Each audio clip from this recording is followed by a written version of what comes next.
I was a communist for the FBI.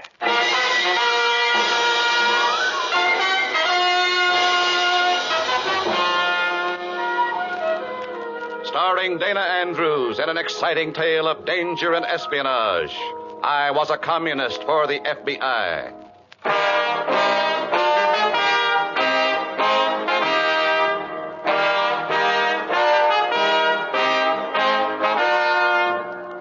From the actual records and authentic experiences of Matt Savetic come many of the incidents in this unusual story. Here is our star, Dana Andrews, as Matt Savetic, who for 9 fantastic years lived as a communist for the FBI. In all these fantastic years, fear was my worst enemy. The average man in the normal course of events comes face to face with fear only a few times in his life. But I faced the terror of fear almost constantly for 9 years as a communist for the FBI. In a moment, listen to Dana Andrews as Matt Savetic, undercover man.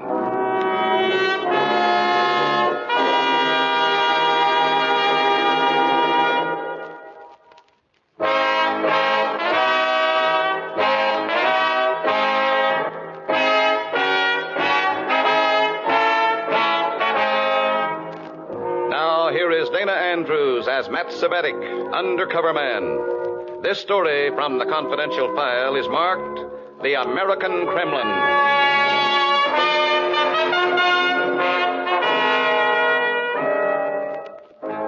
An early spring afternoon in a large Midwestern city.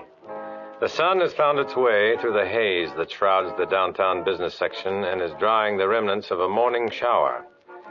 I decide to walk from my rooming house to the meeting at party headquarters, an unobtrusive address on an undistinguished side street. Yeah, mister? No thanks, cabby. I'll walk. I think you better ride, mister.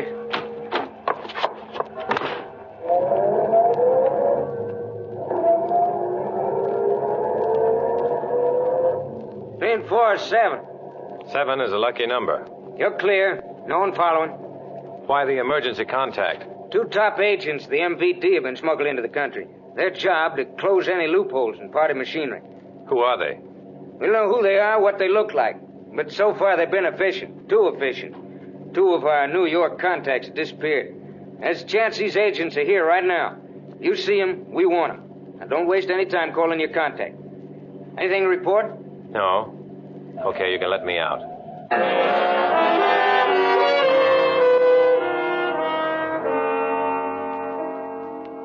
Two top agents of the MVD here to check on their own party members. They're never sure of themselves or the people who work for them and with them. For how can you really trust a man who's a traitor to his own country?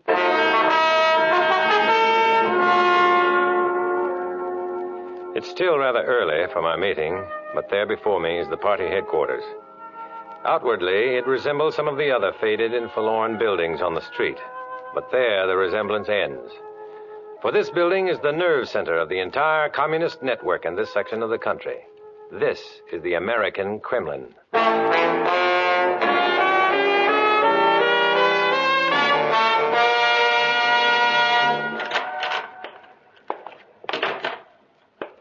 Comrade Barstow? Comrade Barstow! The door to Barstow's office is open. I walk in. Barstow? Not here. Beyond this office, the printing presses. I start to call Barstow's name, but the words choke at my throat. There, above me, dangling like a limp cord of an overhead light, hanging and swaying from a pipe which runs across the ceiling, the body of Comrade Barstow. I look around for the box or platform which he used to raise himself off the ground. But there is none. The floor beneath his swaying feet is clear. This isn't suicide. This is murder.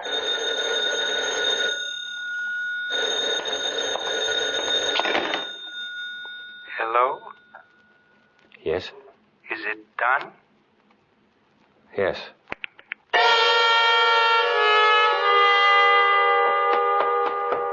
I stagger wildly out of the building, gasping for air. Sure, I'm scared. I didn't recognize that voice on the other end of the phone. Let's hope I wasn't recognized either. Why did I answer it? Call it an automatic reaction. A phone rings, you answer it. Just like you see a body swinging from a pipe and you know it's murder. Except in this case, there's a frame attached to it, and I could be the picture inside. I can't understand why the building is empty. The presses should be rolling a symphony of inky lies, and some of my beloved comrades should be at the door. Of course. This is Sunday, and even a communist sometimes takes advantage of a decadent bourgeois custom, like not working. I walk around the block, and then I spot Comrade Cover, the local party leader, entering the building I just left, the American Kremlin.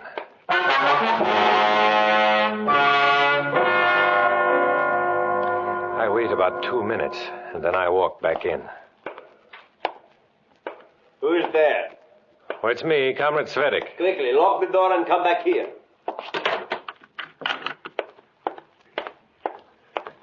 I had seen only Comrade Kova enter the building, yet... Comrade Svedik, this is Colonel Polanski, who is here from Moscow. It is my privilege. Open the door to the press room, Comrade Cover, so that Comrade Svedik may also see.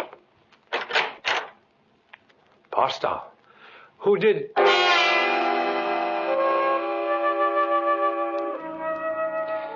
Either my eyes are playing tricks on me, or else I didn't get a good look the first time. For there, under the swaying feet of Comrade Barstow, is a box. Yes, Comrade Svedik. Bastov realized that any weakness in our party structure is dangerous to the entire cause. You may close the door, Comrade Cover. Comrade Svedik, Colonel Polanski has asked me to recommend a man to take Barstow's place. I have recommended you. I'm here to serve. When the revolution comes, our strength will lie in the instrument of the workers, the trade unions. Your first assignment, Comrade Svedik, is the shipbuilders' union in the Brooklyn Navy Yard. There's a train which leaves in exactly 40 minutes. You will be on it. Your contact is the waitress in the King Street Diner. Her name, Millicent Johnson. Comrade Cover here will give you specific instructions. About Barstow. You have seen nothing? You know nothing. Wait for me, Comrade Svedik. I will accompany you to the station. Oh, don't bother, Comrade Cover. No bother, Comrade Svedik. Who knows when I may see you next?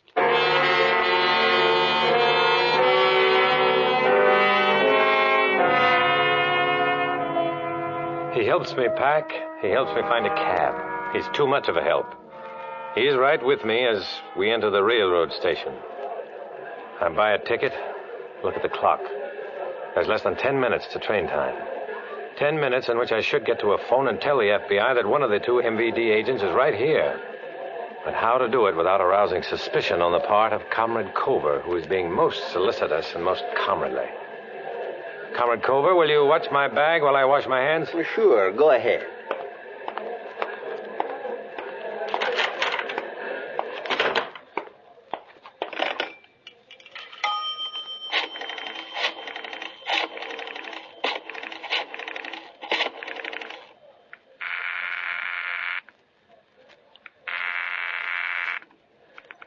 Hello? 3 and 407. Comrade Svedik, whom are you calling? Oh, I was just checking the time with Meridian.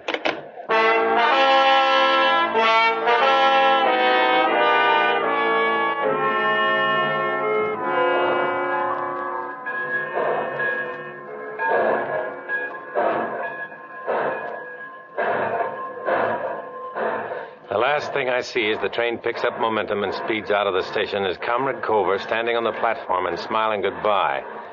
I've been cornered, boxed and shipped. 8 hours before the train arrives in New York. 8 hours before I can get to a phone, contact the FBI, and tell them the MVD agents have arrived. 8 hours in which Colonel Polanski and the hatchet woman on the phone could be in Dallas, Chicago, Los Angeles. You pick the spot.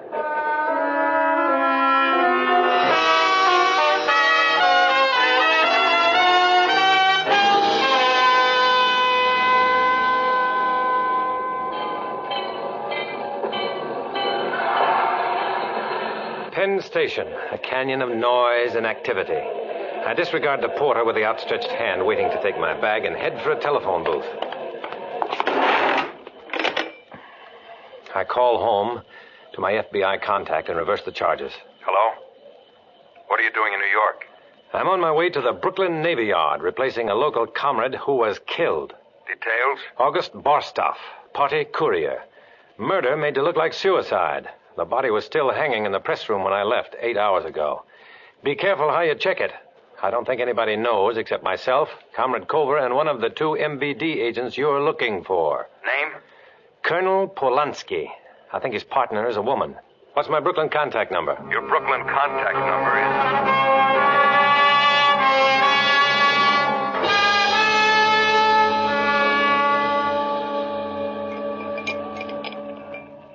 What'll it be, mister?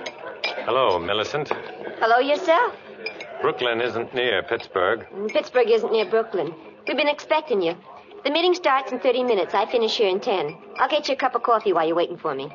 What about a place to sleep? We have a room for you. Hey, Millie, how about some cybers?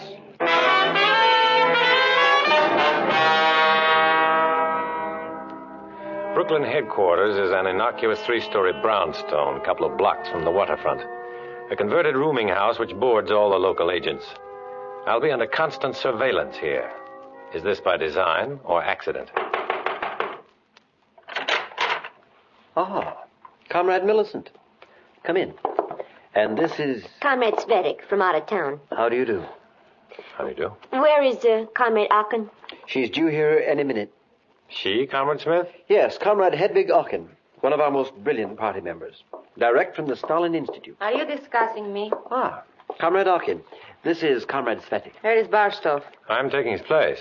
Comrade Smith, how did he get here? Comrade Millicent brought him. How do we know he's not an FBI spy? He identified himself correctly? So, but how do we know? Well, this is childish. You can check me whenever you please. I'm here to carry out a mission. Which is? The Shipbuilders Union. I'm satisfied. Comrade Millicent, you have contacted one of the union men? Yes, Hans Martin.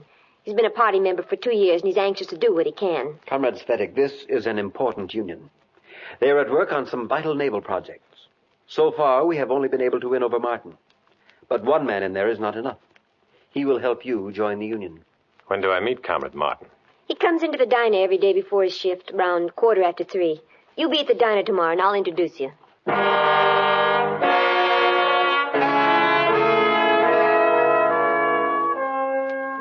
There are other items on the agenda, so I just sit back and listen. I listen and look and catalog their faces. What is the connection between Hedvig Aachen and Comrade Barstow? Was she the voice on the phone? There being no further business to discuss, the meeting is adjourned. Comrade Svetik, may I speak with you alone? What about? Alone. Come into the hall.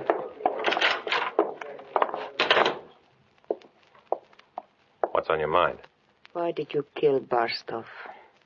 What did you say? Why did you kill Barstow?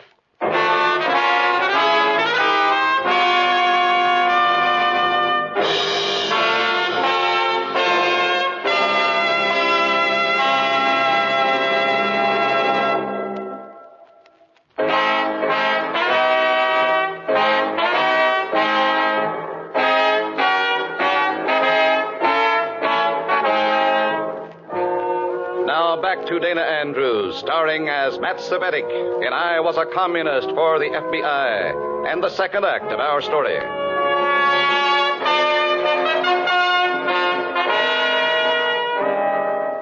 This was it. Fear again.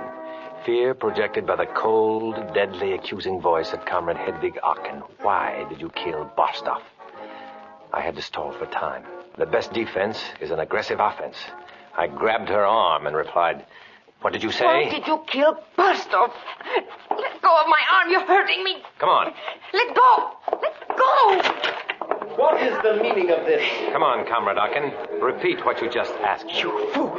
I said repeat what you asked me. I will hear it from you, Comrade Svetik. She asked me why I killed Barstow. Comrade Aachen, you place yourself in a very bad position with such a question. How many times have you seen Comrade Barstow? And under what circumstances?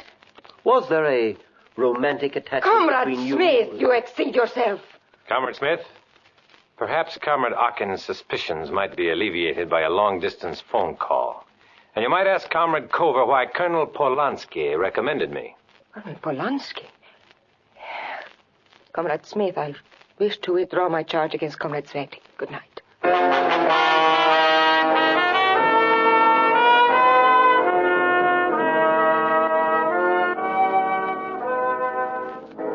The next morning, I use an empty cigarette pack as an excuse to get out of the house and call my Brooklyn contact. Hello? 3 and 4 are 7. 7 is a lucky number. Have you made contact? I'm living at local headquarters. Nothing to report as yet. Did you hear from out west? Party headquarters had a visit from the local building inspector, but everything was in order. Did they find Barstow's body? No. Was Barstow an FBI contact? No.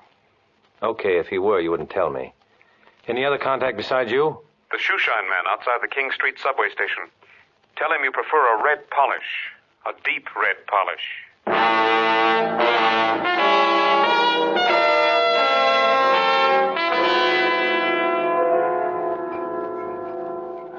3 o'clock, and I'm sitting at a table in the corner of the diner. And over in the opposite corner, a fat, paunchy individual blows the steam off a spoonful of soup. It's during my second cup of coffee that Hans Martin comes over to the table. Sit down. You're Millie's friend? And your friend, Hans Martin. First, we got to get you into the union.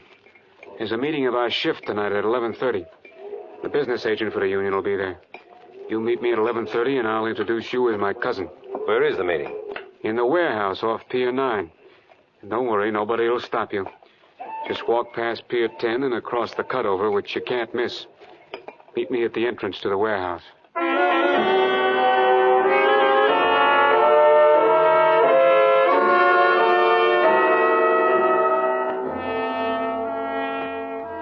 I walk out of the diner with Hans Martin. Walk him partway back to the pier. As we pass the King Street subway station, I say goodbye to him. Shine, mister? I start to say yes, but as I look up, I see Colonel Polanski coming out of the subway. He looks straight at me, through me, and around me, and walks on. Shine, mister? Well, yeah, I prefer a red polish, a deep red polish. Oh, well, my cab driver from home, how come? I had a feeling out there that you might be heading into something. I can't get over the feeling. I'm being watched. I sit back in the shine chair and let my eyes wander. Sure enough, across the street is a fat man who had been blowing steam from his soup spoon in the diner. Anything to report? Colonel Polanski. What about him? Can't talk. Being watched. There you are, sir. The other shoe, please.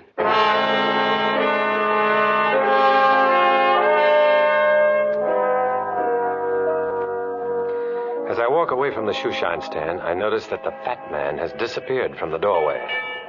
Rather than walk the 4 blocks back to the party headquarters, I take the trolley. Was the fat man really watching me? Did I do anything to give myself away? Oh, nuts. I'm falling for the old commie trick that the guilty man will always worry. The innocent man will only be confused. As I start up the stairs to the 3-story brownstone, I turn around and freeze. There, across the street, is the fat man. I shut the door behind me and run up the stairs into the meeting room. Ah, Comrade Zvetic. Colonel Polanski. What is it, Comrade Zvetic? You look perturbed. I think I've been followed. He's right across the street. Who? The man who's been following me. Look. Polanski and Smith cautiously move across the room, and through a parting, and the drapes get a good look at the fat man standing on the other side of the street. Comrade Smith, will you leave us alone? Yes, Colonel. Well, this is no laughing matter. Easy, Comrade Zvetic, easy. I watch as Colonel Polanski lowers and raises the window shade twice, and then see the fat man across the street come up the steps and into the brownstone house. A minute later, the door to the room opens again, and he waddles into the room and smiles at me with the lower part of his face. His eyes can never smile. Commissar Turin, this is Comrade Zvetic. Commissar, I'm honored. So, it is you who have taken Comrade Bostov's place.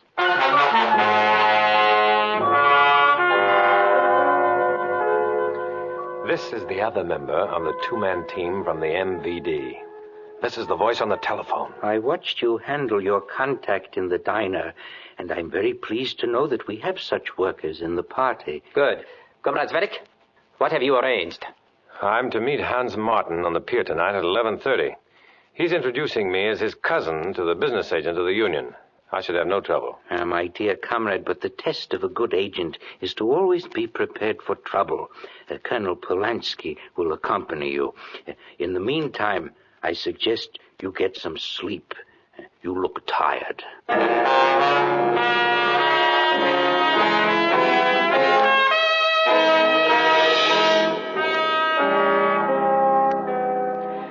At exactly 11, Colonel Polanski knocks on the door of my room and takes me down to the car he has rented especially for the occasion. He opens the back door for me, and there is Commissar Turin. Oh, come in quickly, Comrade Svetik. The night air is a bit cold.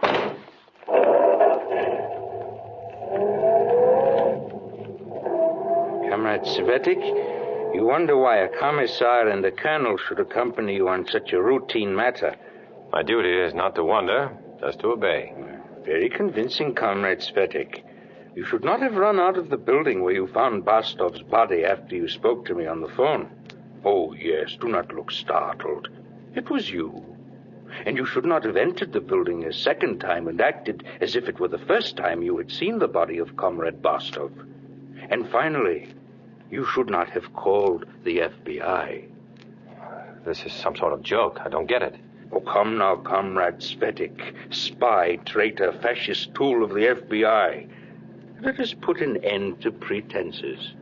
If as you say, I am an agent for the FBI, why do you accompany me to my meeting with Hans Martin? Why don't you just kill me now? You have an appointment with him. If you do not appear, he will ask questions. Commissar, we are approaching Pier 10. Turn your lights off. Why was Comrade Barstov killed? Let us say he served the cause. Served the cause? Yes. To trap any traitors in our ranks. And we did trap you, didn't we? I shall put it all in my report tomorrow. Moscow will be pleased. Bear in mind that Colonel Polanski and I are both armed. Now we shall get out and keep our date with Hans Martin.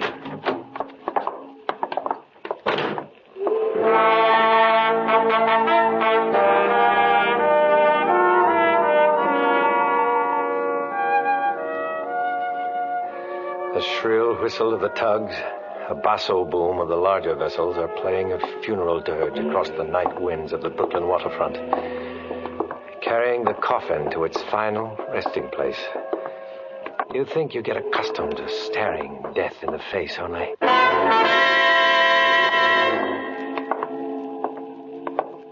Where's that light coming from? Drop your guns! An FBI trap. This is my cue. I make a dive for shelter behind some piling. I miss my target. Find myself choking. The water drags me down, choking, gasping, fighting my way up. I break for air, and I hear the barking of guns punctuating the stillness of the night. There's an eerie quiet, and then... Svedik, are you all right? Just a little wet, that's all. Here, grab this rope and I'll pull you out. Thanks.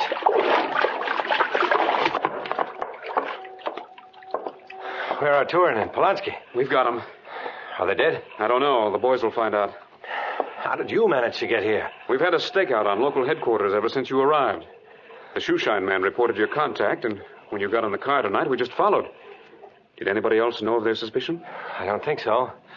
But I'm supposed to meet a party member on Pier 9 at 11:30.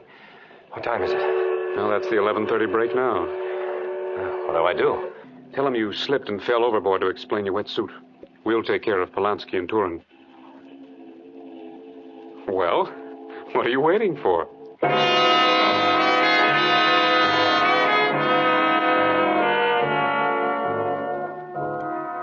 As I make my way to Pier 9, the calm of the waterfront is as before.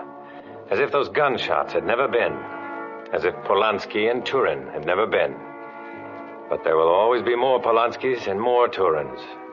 For this fight I'm in is a lonely fight.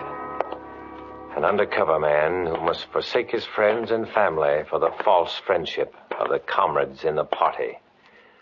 I must continue this fight alone. as I walk alone.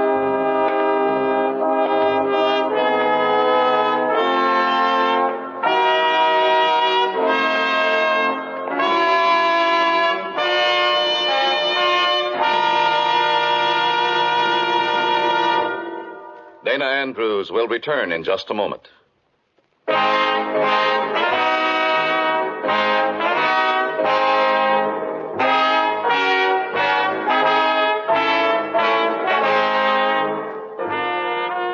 This is Dana Andrews with the word about the story you've just heard.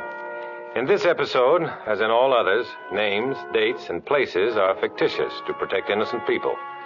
However, party headquarters, described as the American Kremlin, did exist, and similar places will continue to operate in this country until we won the fight against communism.